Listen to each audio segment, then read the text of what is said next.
ശബരിമല മണ്ഡലകാലം ആരംഭിക്കാൻ ദിവസങ്ങൾ മാത്രം അവശേഷിക്കെ ദേവസ്വം ബോർഡിനെ കുറ്റപ്പെടുത്തി സർക്കാരിനെ വിമർശിച്ച് ദേവസ്വം ബോർഡും രംഗത്തെത്തി.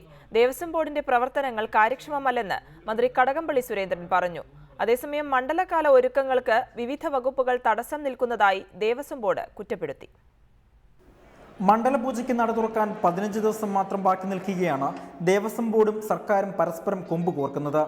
മണ്ഡലകാലം തുടങ്ങുന്നതിന് മുൻപ് തീർക്കേണ്ട പ്രവൃത്തികൾക്കൊന്നും വേണ്ടത്ര വേഗമില്ലെന്നും സർക്കാർ അധികാരമേറ്റ ഉടനെ തന്നെ അവലോകന യോഗം വിളിച്ചു ചേർത്തുവെങ്കിലും ദേവസ്വം ബോർഡ് വേണ്ടത്ര ജാഗ്രത കാട്ടിയില്ല.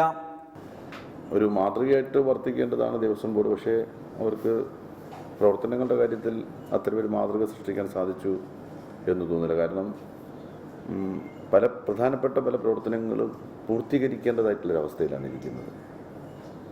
ഇപ്പോൾ അവിടെ 5000 പേർക്ക് ഒരുമിച്ച് അന്നദാനം നൽകാൻ കഴിയുന്നതായിട്ടുള്ള വലിയ ഒരു പ്രോജക്റ്റ് ഉണ്ടായിരുന്നു.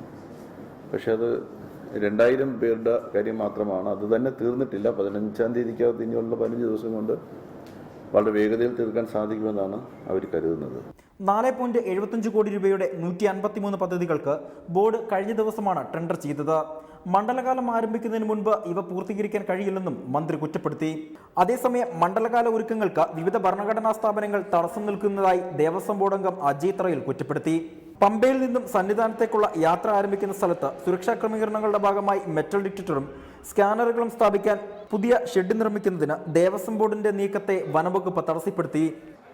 ശബരിമല മണ്ഡലം മകരവിളക്ക് വിജയിപ്പിക്കാൻ വേണ്ടി ചുമതലപ്പെടുത്തിയിട്ടുള്ള ഉദ്യോഗസ്ഥന്മാരും ഭരണഘടനാ സ്ഥാപനങ്ങളും അവിടെയുള്ള ന്യൂനതകൾ കണ്ടുപിടിച്ചുകൊണ്ട് അതിനെ എതിർക്കുക, ആ ഒരു പ്രവണതയാണ് കാണുന്നത്. ഇത്തരത്തിൽ സന്നിധാനത്തെയും പമ്പയിലെയും പല നിർമ്മാണ പ്രവർത്തനങ്ങൾക്കും ഭരണഘടനാ സ്ഥാപനങ്ങൾ തടസ്സം നിൽക്കുകയാണെന്നും അജയ് ത്രയിൽ ആരോപിച്ചു.